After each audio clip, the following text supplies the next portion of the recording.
Tonight, you will lock a door that almost nobody can break. You probably won't think about it. You will simply turn the key or tap a button. Then you'll feel a little safer. That feeling is older than civilization, older than farming, older than cities. It was born long before your ancestors ever built a house. Fear is one of the oldest technologies your brain has. It kept your family alive for hundreds of thousands of years. But here's the strange part. Your brain is still using that ancient software. The world changed. Your fear didn't.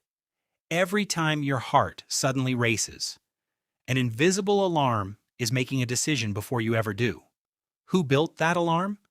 And why does it still control your life? Around 300,000 years ago, modern humans lived in a world where almost everything wanted to kill them.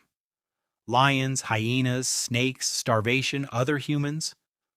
One wrong decision could end an entire bloodline. There were no hospitals, no police, no emergency numbers. Natural selection rewarded one thing above everything else: survive today. Your ancestors didn't need perfect decisions. They needed fast decisions. If a bush moved, assuming it was a predator was safer than assuming it was the wind.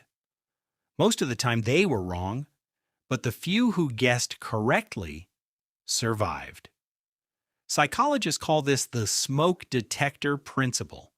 It was described by evolutionary biologist Randolph Nessa. A smoke detector is designed to create many false alarms, because missing one real fire is far more dangerous. Your brain works the same way. Better to panic unnecessarily than ignore real danger. That ancient rule still runs inside your head. Even though your biggest predator today might be an unread email. So why are horror movies enjoyable? Why do roller coasters make us laugh? Because your brain cannot completely separate real danger from safe danger. The fear circuit activates anyway. Deep inside your brain sits a tiny structure called the amygdala. Neuroscientist Joseph Ledoux spent decades studying how it reacts. The amygdala notices threats before your conscious mind understands them, sometimes by hundreds of milliseconds. That sounds tiny. But in evolution, milliseconds saved lives. Imagine seeing something long and curved beside your foot. Your body jumps backward. Only afterward do you realize it was just a stick. The reaction came first. The explanation came later. Fear is faster than thought. And that speed kept your ancestors alive. But evolution rarely removes old systems. It simply builds new ones on top. Now the same alarm responds to public speaking, job interviews, social media, unexpected phone calls. None of these existed when the fear system evolved, yet your body treats rejection almost like physical danger. Why? Because humans survived in groups. Being rejected by your tribe thousands of years ago could mean death. No protection, no food, no family. Social pain became physical pain.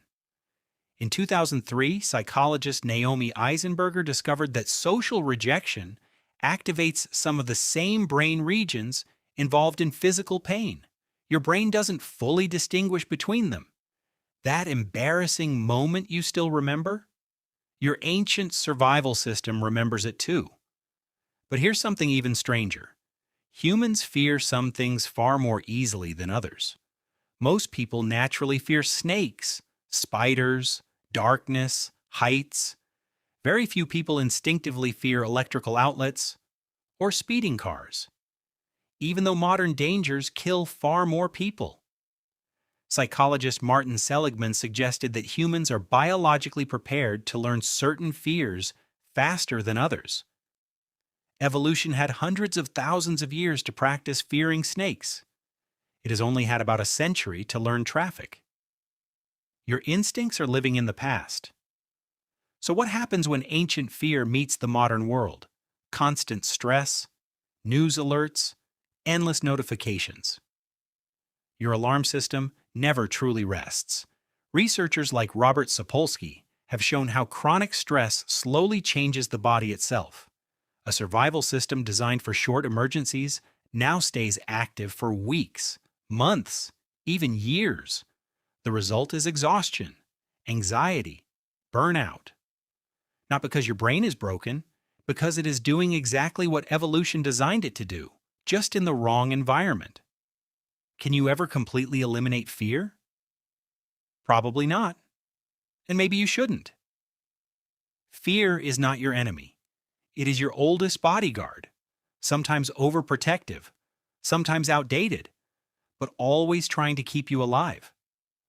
The next time your heart races before an important conversation, or before stepping into something unknown, remember this.